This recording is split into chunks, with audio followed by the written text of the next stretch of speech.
Hi friends, bashaskitchenல இன்றைக்கி நம்ம நாட்டு கோழி குழம்பு எப்படி செய்கிறதுன்னு பார்க்க போகிறோம். இந்த நாட்டு கோழி குழம்புக்கு இன்றைக்கி நான் தேங்காய் போட்டு செஞ்சுருக்கேன். இந்த குழம்பை எப்படி செய்கிறதுன்னு வாங்க பார்க்கலாம்.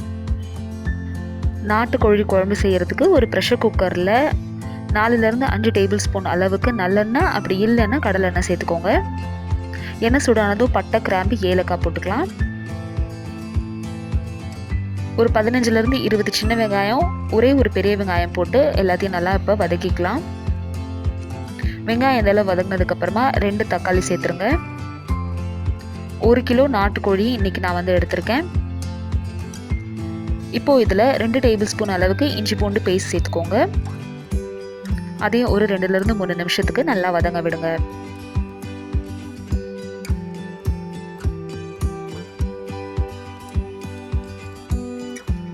வெங்காயம் தக்காளி வதங்கிட்டு இருக்க டைமில் நாட்டுக்கோழியை நல்லா க்ளீன் பண்ணி வாஷ் பண்ணி எடுத்ததுக்கப்புறமா 2 டேபிள் ஸ்பூன் அளவுக்கு அதில் தயிர் சேர்த்துக்கோங்க. 1 டேபிள் ஸ்பூன் அளவுக்கு வெறும் மிளகாத்தூள், அப்புறம் தனியாத்தூள் சேர்த்துக்கோங்க. கொஞ்சமாக மஞ்சத்தூள் சேர்த்துட்டு எல்லாத்தையும் நல்லா மிக்ஸ் பண்ணி அப்படியே எடுத்து வச்சுக்கோங்க.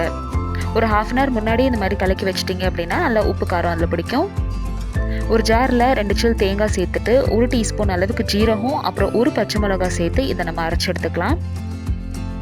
வெங்காயம் தக்காளி இந்த அளவு வதங்கினதுக்கப்புறமா வெறும் மிளகாத்தூள், தனியாத்தூள், அப்புறம் உப்பு, மஞ்சத்தூள் போட்டு இந்த வெங்காயம் தக்காளியோட எல்லாத்தையும் நல்லா வதக்கிக்கலாம்.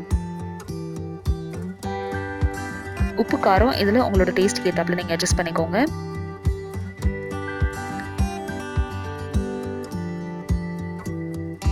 நம்ம எடுத்து வச்சிருக்கிற சிக்கன் பீசஸ் எல்லாத்தையும் சேர்த்துருங்க. எல்லாத்தையும் நல்லா மிக்ஸ் பண்ணிக்கலாம்.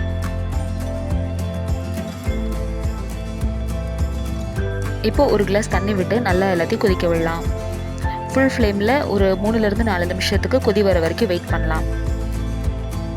குழம்பு இந்த மாதிரி கொதிச்சதுக்கப்புறமா நம்ம அரைச்சி எடுத்து வச்சுருக்க தேங்காய், ஜீரகம், அப்புறம் பச்சை மிளகாய் பேஸ்ட்டை இந்த மாதிரி சேர்த்துருங்க. எல்லாத்தையும் நல்லா மிக்ஸ் பண்ணிக்கோங்க. தேங்காய் சேர்த்தோடனே காரம் கொஞ்சம் கம்மியாயிரும், அதனால இதுக்கப்புறம் கொஞ்சம் மிளகுத்தூள் நம்ம சேர்த்துக்கலாம். உங்கள்கிட்ட கலந்த தூள் இருந்துச்சுன்னா இந்த ஸ்டேஜில் சேர்த்துக்கலாம்.